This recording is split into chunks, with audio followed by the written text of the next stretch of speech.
The Reserve Bank didn't cut interest rates in September. So there's a debate again about whether our interest rates are too high.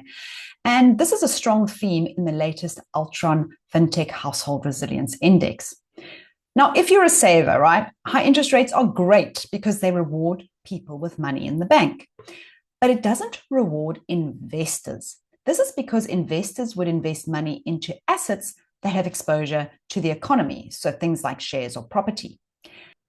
As you can see from this graph, which shows economic growth compared to interest rates, our economy is not doing very well under these high interest rates. Interest rates prevent borrowing, and there are different types of borrowing. So using your credit card to buy groceries, not a good reason to borrow, right?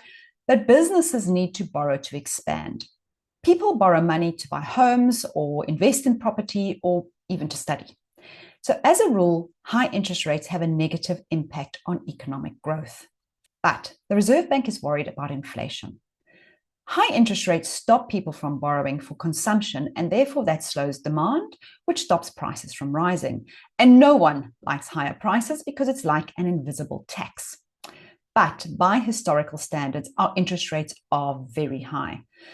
This graph shows the difference between inflation and interest rates, which reflects what we call the real interest rate. So that's the interest rate after taking inflation into account. An increasing number of economists are starting to argue that the real interest rate is too high and choking the economy, and they are calling for more aggressive interest rate cuts. So let me know what you think. And if you want, you can click on the link below to download the free report.